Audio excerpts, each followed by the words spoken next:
Mikili Live. Arrivé dimanche 22 septembre 2013 dans la soirée à New York, siège des Nations Unies, le président de la République Joseph Kabila Kabange, à la tête d'une forte délégation, a pris part lundi 23 septembre courant à la deuxième réunion du mécanisme de suivi régional de l'accord-cadre pour la paix, la sécurité et la coopération pour la République démocratique du Congo et la région, qui s'est tenue au siège de l'ONU en plein cœur de New York.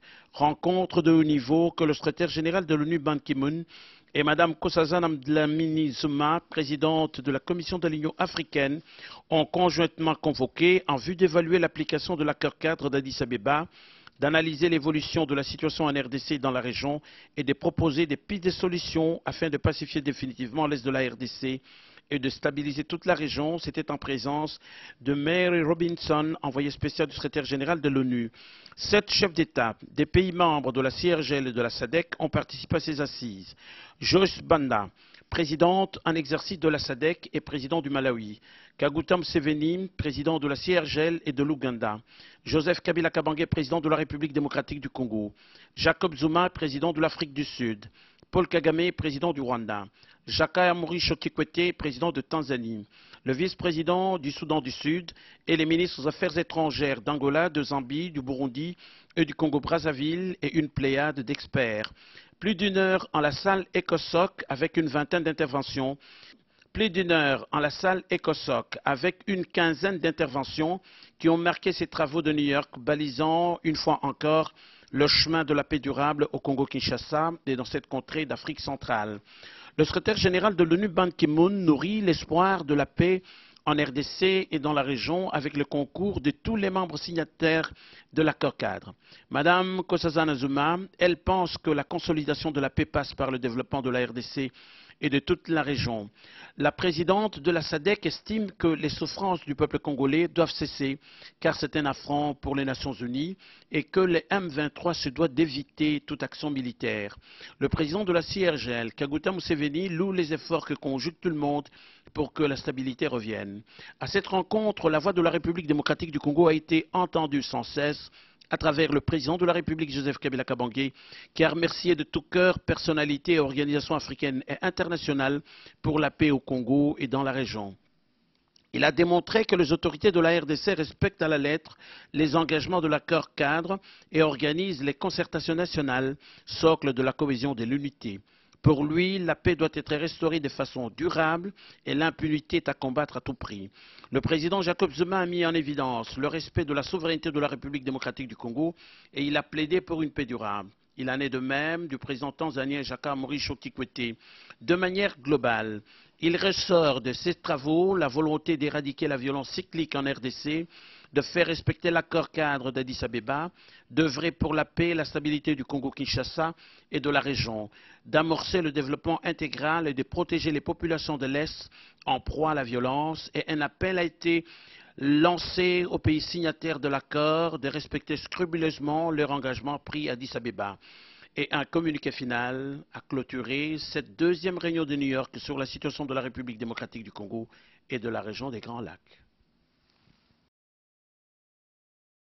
Communiqué final de la deuxième réunion du mécanisme de suivi régional de l'accord-cadre pour la paix, la sécurité et la coopération pour la République démocratique du Congo et la région, tenue au siège de l'Organisation des Nations Unies à New York. Les signataires de l'accord-cadre pour la paix, la sécurité et la coopération pour la République démocratique du Congo et la région ont tenu la deuxième réunion du mécanisme de suivi régional de l'accord-cadre pour la paix, la sécurité et la coopération pour la République démocratique du Congo et la région, le 23 septembre à New York, en marge de la 68e session de l'Assemblée générale de l'Organisation des Nations Unies. Cette réunion de haut niveau a été convoquée conjointement par le secrétaire général de l'Organisation des Nations Unies, Son Excellence M. Ban Ki-moon, et la présidente de la Commission de l'Union africaine, Son Excellence le Dr Nkosazana Dlamini-Zuma. L'objectif de la réunion était de passer en revue les développements survenus dans la région ainsi que les avancées enregistrées dans la mise en œuvre de l'accord cadre, y compris l'élaboration des critères de suivi pour le comité d'appui technique. Le mécanisme de suivi régional a réaffirmé son respect de la souveraineté, l'intégrité territoriale et l'indépendance politique de tous les pays de la région.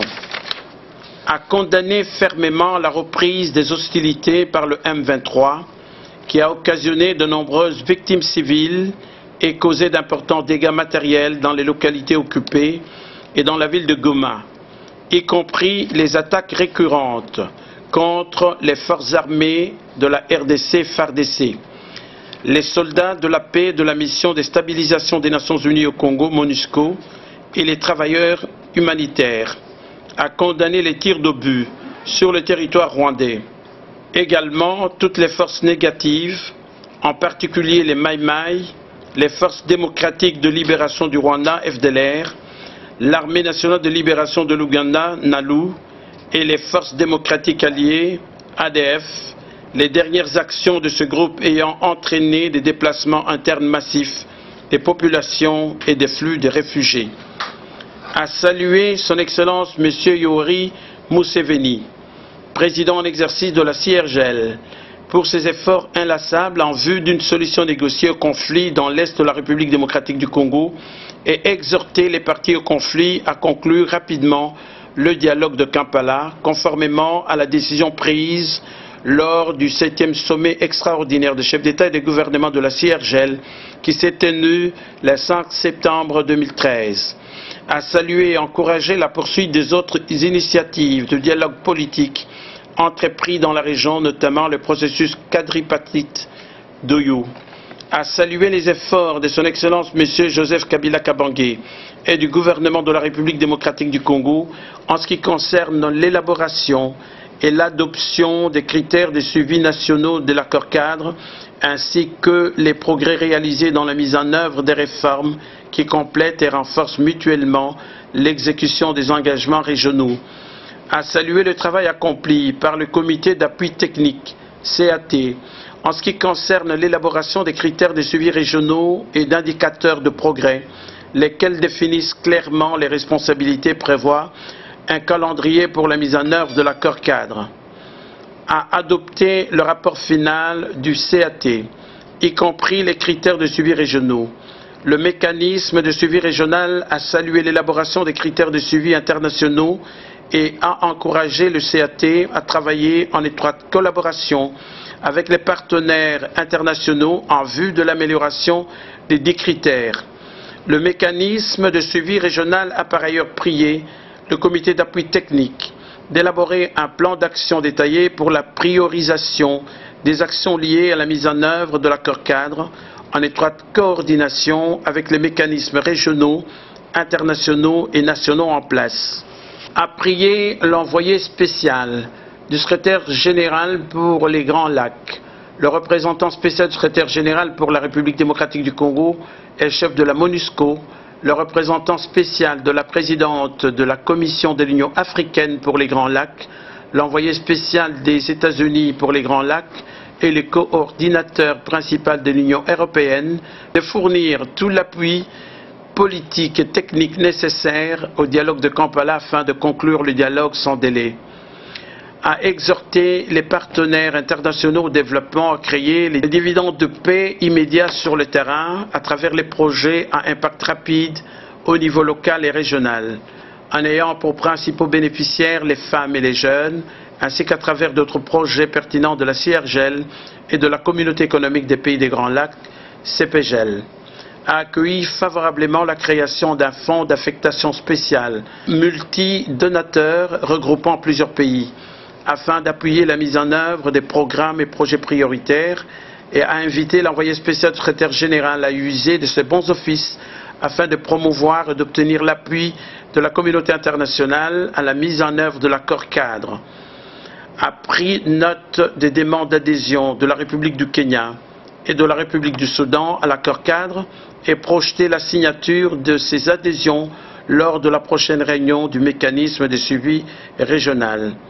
A décidé de se réunir prochainement en marge du 22e sommet de l'Union africaine à Addis Abeba en janvier 2014 afin de faire une nouvelle évaluation de la mise en œuvre de l'accord cadre. New York, le 23 septembre 2013. Mikili Live.